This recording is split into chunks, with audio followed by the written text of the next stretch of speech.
this morning we're with the Chapmans, and we have an opportunity to hear from them some of the new things that they're going on and even dealing with right now. And so, first, I just wanted to start off by asking you guys about just how you guys are doing, your family, and just a personal update on how you're doing. Okay, well, great. I don't know what the church knows, but back in January, I had gotten pericarditis, which is a virus around the heart lining. It mimics a heart attack, but turned out to be pericarditis, which was a blessing. I went overseas. I was in Kyrgyzstan. I was walking along the mountains at 5,500 feet elevation, trouncing through the snow, looking at youth camps, getting ready for summer ministries, and had a reoccurrence. So I came back to the States to see my cardiologist at the advice of my board. And before I could see my cardiologist, I was in quarantine. This after 3 days in the States, it went away because it was basically caused and triggered by elevation. But as you know, we all got locked down. This was in March when I came back, so we got locked down, and so we're stuck in the States. We're in South Carolina. We're not far from our kids. We've got a comfortable place to stay. Everything's going well. I'm actually working. I'm having meetings every week on Zoom with 3 countries, and I can tell you a little bit about what the ministry's doing if you want me to do that. But we're doing well personally, except we almost got on a plane on Friday a couple of days ago and left for Africa, but I just couldn't get the ticket paid for. They wanted me to go by Bank of America and pay for it. They wouldn't take a credit card. The U.S. Embassy vouched for the people. It was a Malawian company making a charter flight in and a charter flight out. But I couldn't pay for the ticket. So that's why I didn't talk with you before Sunday, this last Sunday, because I thought I'd be on that plane. Mm-hmm. But Bank of America turned out to be closed until Friday and Saturday. Can you figure on a holiday? It was too late to catch the flight. Yeah, I couldn't catch the flight and pay for the ticket. And it was a very expensive ticket, and I didn't want to make some mistake paying for it. So we just made the decision. It was a hasty decision to go, and it was a hasty decision not to go. This all happened in about 36 hours. So, but we're doing well. All right, excellent. Well, what are the next steps for what you're pursuing for returning at this point? I've got 3 options. I can go to Malawi, I can go to Moldova, I can go to Central Asia. First country that opens up and I can get on a plane, I'm going to go because I got work in all 3 countries and I've been missing out on. So, but right now, all of them are closed. No flights in. No flights. Can't go anywhere right now. We're hoping the 1st of August something will open up. My goal originally was to get into Moldova right away, get my living permits and all. We were planning to go to Malawi in October, and we have work there. Central Asia, we've got a lot of stuff we planned for the summer. It's been canceled.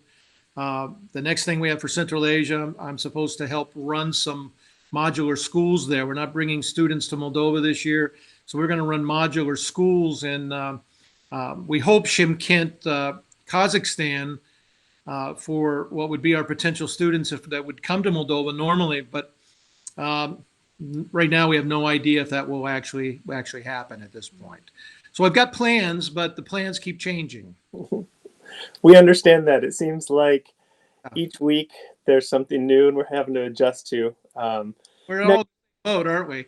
Yeah. You mentioned in your last prayer letter that in Malawi there were around 300 cases and in Moldova about 2,500 cases. That was a little over a month ago, I believe. How are the people there affected? Have things gotten worse recently, or can you speak about that? Moldova's had a super surge of cases.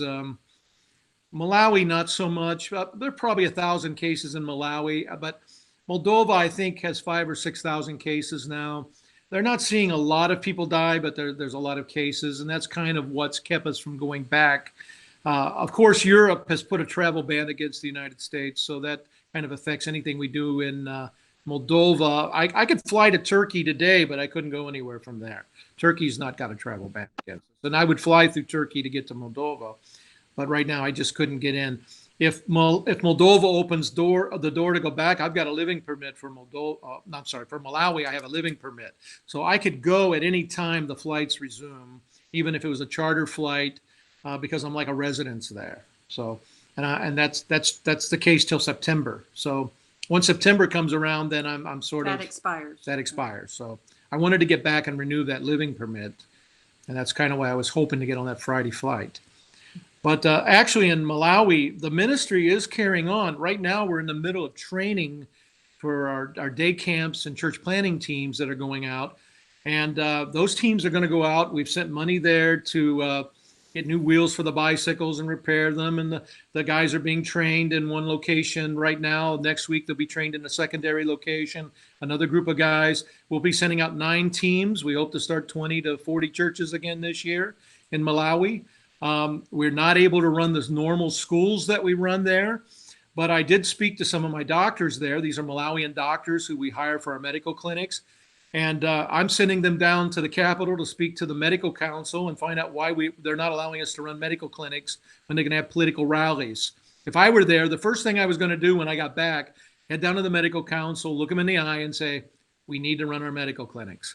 So my doctors are going to do that, and we're going to see how that goes. Hopefully we can start running medical clinics in the next few weeks. All right, excellent. Is there anything else you'd like to share with our church family? And on top of that, are there any specific things, aside from what you've already mentioned, that we can be praying about for you? Well, I've got a couple of things. One, pray for the brothers in Moldova and Central Asia. There's a discouragement there because the governments have taken a very authoritative stance against religion again. We're seeing a little taste of that here, I think, in the States, aren't we? But there, it's almost like it was back in the Soviet Union. Some of our young people are heading to the woods to worship together because it's just gotten real out of hand there. So the brothers are a bit discouraged, and I'm on regularly with them, encouraging them.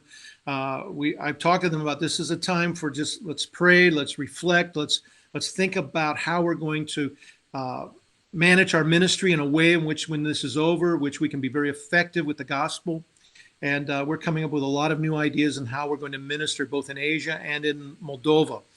But another prayer request, a very serious one. I'm just going to give you the first name of the gentleman that's heading up my team in Central Asia. He's an Uzbeki guy. His name is Salim. Salim got stuck in Kyrgyzstan. Which is where we would have gotten stuck if we hadn't have left to get my heart checked out. We would have been stuck there as well. But Salim recently has gotten very ill. Now, we don't know if he has coronavirus. We think he probably does, but he's become very ill. He can't get home. If he went back to Uzbekistan, if he left Kyrgyzstan, he would be stuck between the borders. They won't let them in but every 14 days because they have to clear out the group that they have in quarantine before they can let a new group in. But if he doesn't go between the borders fairly early, he won't get back home. So right now, 2 things are happening. Salim is illegal in Kyrgyzstan because he's outstayed his visa. And 2, he's very ill. So I've put him back in the apartment and told him, you're already illegal. So you're illegal as of July 1st. You're already illegal. Go there, get over this before you go and try to stand between the borders. And obviously the mission will pay the fine for him when he goes back home. But pray for Salim, 1, that he recovers, and 2, he can find a way to get back home to Uzbekistan. Very difficult situation for a lot of our brothers and sisters overseas. I know we think we're suffering here. I know we think we're under some authoritative controls, or some of our brothers do anyway. But compared to other people in the rest of the world, it's still America.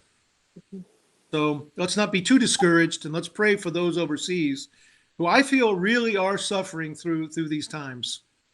By the way, my friend Salim told me he wouldn't go to the hospital even if he could, because people are dying outside the hospital doors because they don't have enough beds to put people who are dying of coronavirus in Kyrgyzstan. I don't know about the other countries, but that's what he told me about Kyrgyzstan.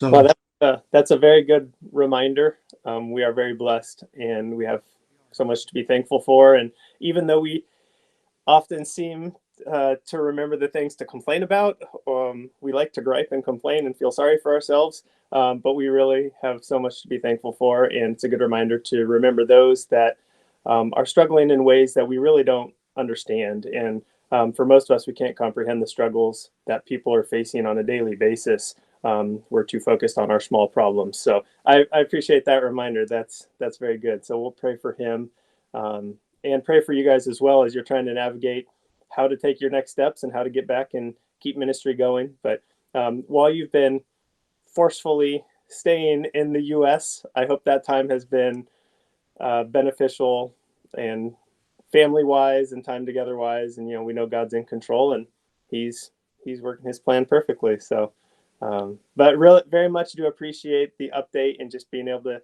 see your faces and talk to you. Our church appreciates you and what you're doing, and for us, it's a privilege. We're thankful that we can be a small part of what you're doing. And so we appreciate you. We're behind you and we care about you guys. And if there is anything that we can do for you, please do let us know. Let me just say thank the church, thank you, and thank the church so much for your prayers, your support, and your concern for us during this time. We feel we're healthy and we're doing very well. We just, where our heart is. We want to get back home and get back to work. And it is encouraging that in some places our brothers are working, and in other places they're preparing to work. They're eager to get back to work as well. So, and God bless you folks. We've been praying for our supporting churches as well.